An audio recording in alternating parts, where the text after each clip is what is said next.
Okay guys, today we're going to be looking at quadratic functions.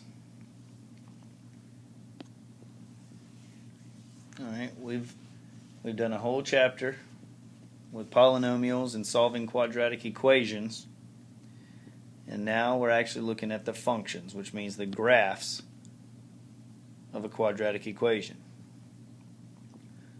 Okay, now if you remember, this was standard form for a trinomial. Okay, a second degree trinomial. Ax squared plus bx plus c.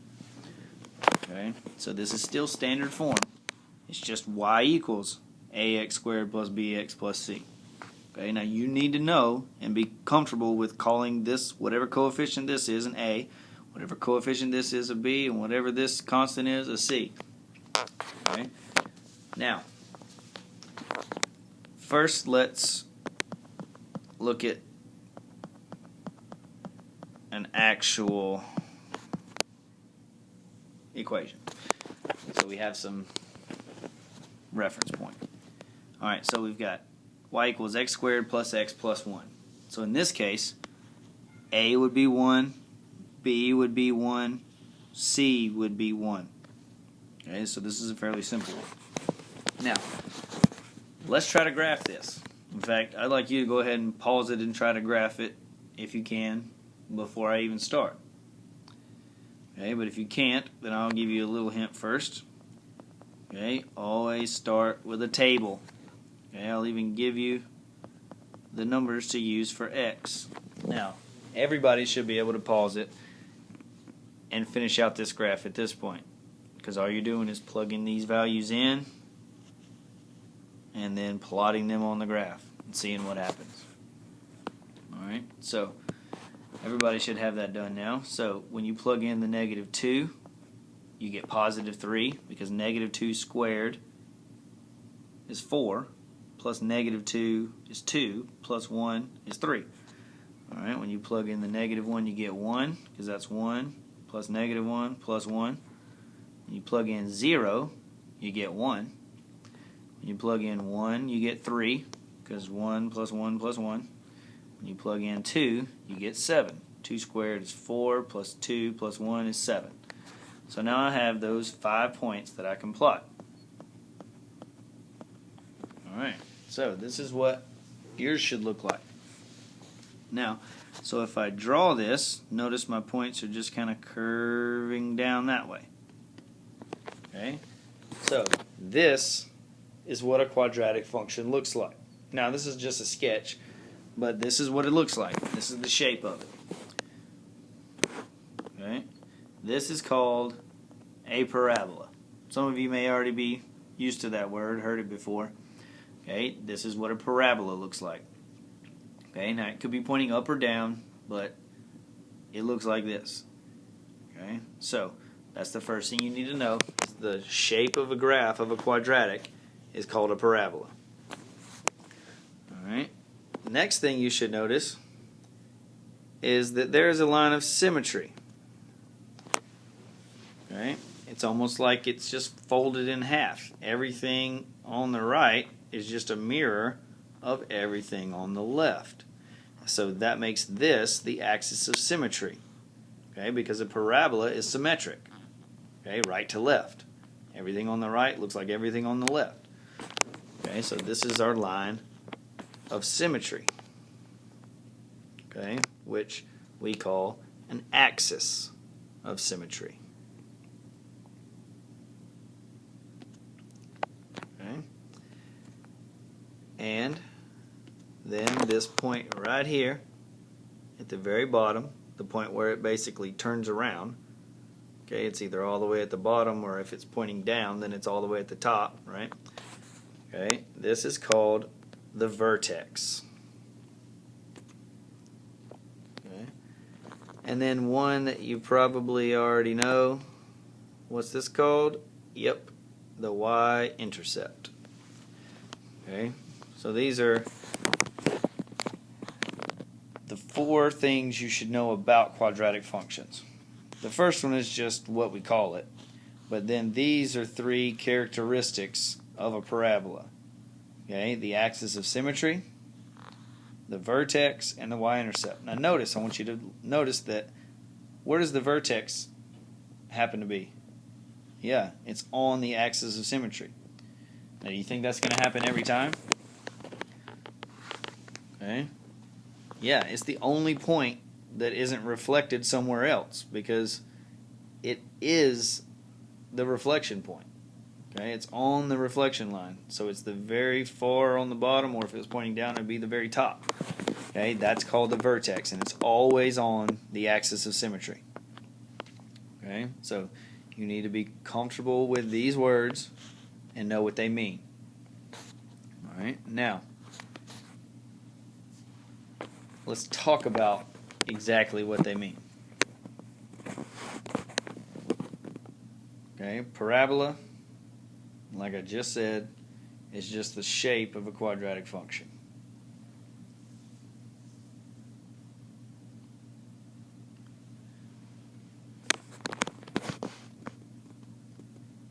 Okay, the axis of symmetry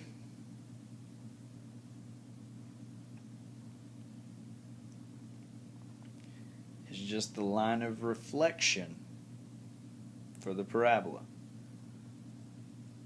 So everything to the right of it is reflected on everything on the left.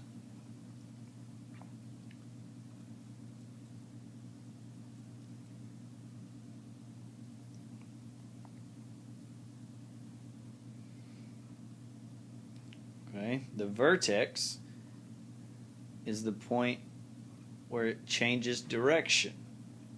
Okay.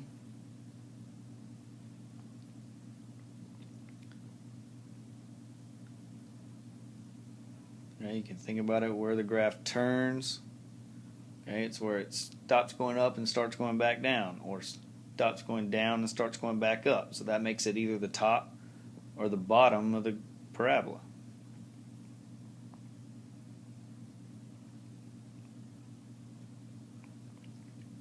And then the y-intercept, which I'm assuming we all know by now, is where the parabola crosses the y-axis.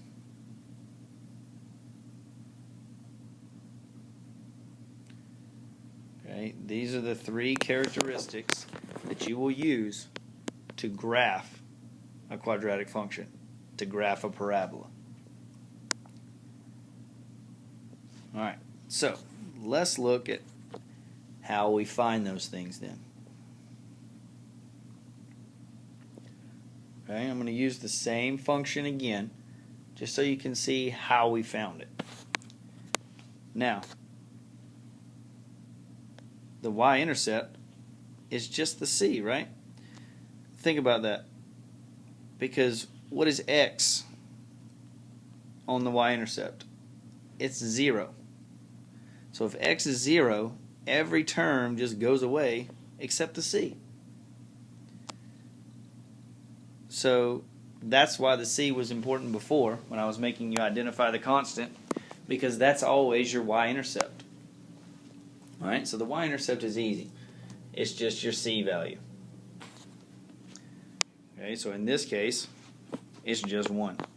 So I'll put it right here. The y-intercept is 1. Alright, next is the axis of symmetry.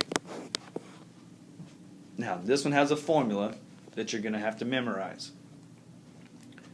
Okay, and that formula is negative b over 2a. Alright, so you have to know negative b over 2a. You got to learn it. You got to memorize it. Alright, so let's see what that means. That means I have negative 1, because what's b? B is 1. So negative b would be negative 1. And then 2 times a. A is 1. So 2 times 1 is 2. So the axis of symmetry is negative 1/2. Okay, so it's x equals negative 1/2. Now, why did I put x equals negative 1/2? Because the axis of symmetry is a line. So you have to write the equation of the line. And it's always a vertical line, right? So the vertical line is always x equals a number, So you always take this number and you write x equals that number. That's the equation for your axis of symmetry. Alright, so I draw my line, my vertical line, at -1/2. Alright, so I found 2 of the 3 already. Alright, and then the third is the vertex. Okay, well, didn't we say the vertex always happens on the axis of symmetry? So what that means is you already have one coordinate for the vertex. This is the x coordinate for the vertex. So you're going to take that number and put it in for the x coordinate. Okay, now all you're missing is the y coordinate, and you would have your vertex. So how are you going to find the y coordinate? Yep, you're going to take this value and plug it in to the equation and figure out what y is. So you've got y equals -1/2 squared plus -1/2 plus 1. So that gives me y equals 3/4. Now, some of you probably need me to show a little more work than that, but let's think about this for a second. Okay, 1/2 times 1/2 is 1/4, so that's positive 1/4, right? And -1/2, so that when I put those together, that's -1/4. So -1/4 plus 1 is positive 3/4. All right, so now I have my x coordinate, I have my y coordinate. So I can take that y coordinate and put it with the x coordinate, and that's my vertex. So I plotted that point, -1/2, 3/4, -1/2, 3/4. Okay, and I've got all 3 of the things we just talked about. But there's one more. But this one's easy. Okay? So, but first, before you do that, you always have to make sure that you've done the y-intercept, the axis of symmetry, and the vertex. You have to have all 3 of those first. And then you can do the fourth. The fourth is the reflection point.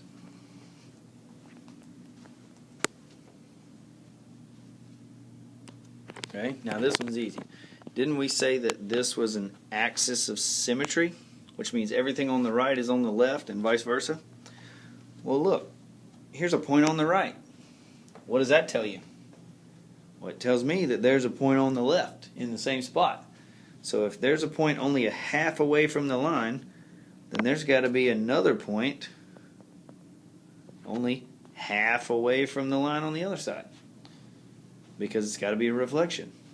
So now I have the shape of my graph, and I can just make a sketch that goes through it just like this. Okay, so now I have my parabola just by using my 3 characteristics along with my reflection point. Okay, and if you look back, isn't that the same graph that I had before? And I didn't have to plot all these points. All I had to do was follow my y-intercept, axis of symmetry, and vertex. Then make one reflection point, and I can sketch my parabola.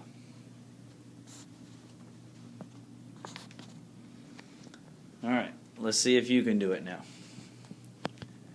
So here's y equals x squared plus 2x minus 3. Alright, go ahead and pause it and see if you can complete this one, and then we'll look at it. Alright, so what are you going to do first? Well, I know what the y-intercept is. I always start there because it's easy. Okay, so I'm going to go ahead and say that my y-intercept is 0, -3. So I'm going to put that on my graph. Alright, done with one. Alright, next one. My axis of symmetry, -b over 2a. So that means -2 over 2 times 1, which is 2. So that's negative 1. So x equals negative 1, and there's my axis of symmetry. Alright. Then I need my vertex. Well, here's the x value for my vertex. So all I have to do is take it and plug in, and then I can find my y value. So when I plug in negative 1, I get negative 1 squared plus 2 times negative 1 minus 3. Well, negative 1 squared is 1, so 1 plus negative 2 plus negative 3 is y equals negative 4. Okay, so then I can erase the question mark and put the negative 4 in. So now I have my vertex, negative 1, negative 4. So I can put that on my graph. I've got my 3 characteristics. Okay, y-intercept, axis of symmetry, vertex, and now I need the 4th is my reflection point. Okay, so here's the point over here. There's got to be one on the other side. So I color it in, and I draw my parabola. That's it. This is what it should look like.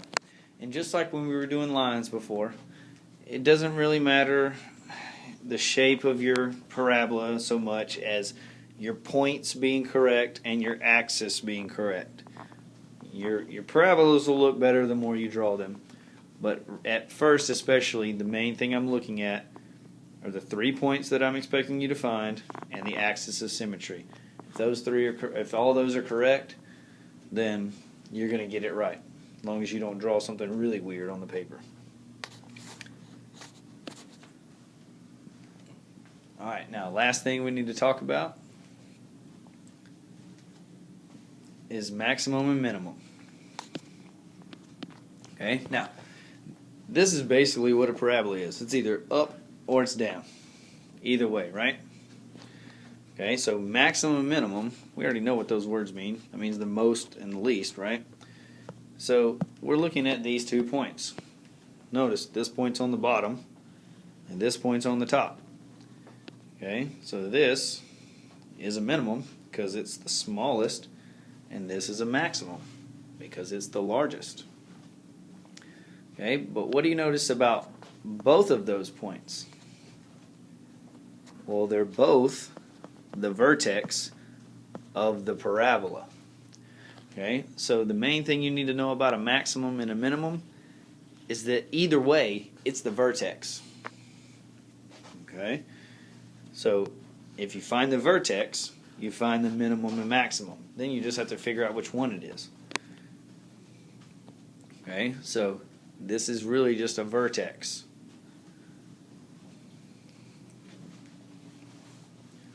Okay, you're going to be asked to find the maximum or minimum. So if you're trying to find it, all you got to do is find the vertex. And since we've already learned how to find the vertex, that should be just as simple as it was a second ago.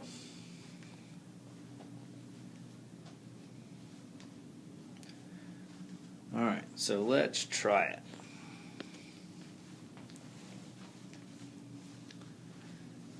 Alright, you need to identify the extrema, which, by the way, extrema means maximum or minimum. Okay, it means an extreme value. Okay, so extremely high or extremely low. Okay, and then find it.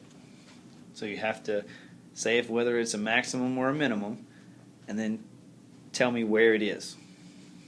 So here's your equation. Okay, now you may have to graph the whole thing, and that's good. It's probably a better idea. Okay, and then identify if it's a maximum or a minimum, and tell me where it is. And then we'll look at it together. Alright, so the first thing, again, I'm just going to find the y-intercept because I'm just going to go through and graph it. Okay, so I know it's 0, 1 because C is 1. Okay, my axis of symmetry is negative 4 over negative 2. Okay, because it's negative B over 2A. So negative 4 over 2 times negative 1. So negative 4 over negative 2. That gives me x equals 2. And then my vertex, I take this 2 and I put it in the equation. So I get negative 2 squared plus 4 times 2 plus 1. Now, this is one point that everybody, or not everybody, but a lot of people make a mistake. This negative is not being squared. If it was being squared, there would have been parentheses. So this is not negative 2 squared. It's negative 2 squared. Okay, which makes that negative 4 plus 8 plus 1. Okay, so negative 4 plus 8 plus 1 is 5. So my vertex is 2, 5. Because the axis was 2, so that's the x value. And then when I plug that x value in, I get a 5, so that's the y value. Okay, so that's where my vertex is. Alright, now I'm going to go ahead and graph that. I've got my y-intercept, my axis of symmetry, my vertex, and then also need my reflection point, right? My reflection point is going to be right over there. Because notice it was 2 away on the left, so it's got to be 2 away on the right. Alright, so now I can kind of sketch my parabola. Alright, now I finally can answer the question. Identify the extrema. Well, the extrema is right here, isn't it? It's right here because I know that's my vertex, and the vertex is always where the extrema is. Okay, now is it a maximum or minimum? Okay, it's a maximum. How do you know it's a maximum? Because it's on top. If it was on bottom, it would have been a minimum. Okay, and that's it.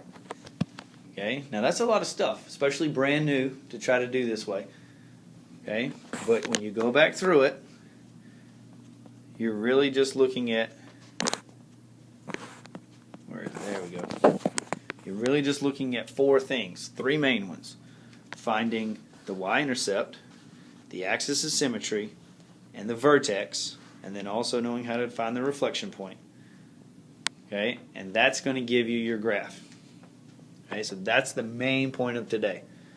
Okay, but also knowing that the vertex is either a maximum or a minimum every time, and knowing that that's where you find the maximum or the minimum. Okay? Alright, so hopefully you guys were able to follow along and you're able to complete the rest of the assignment.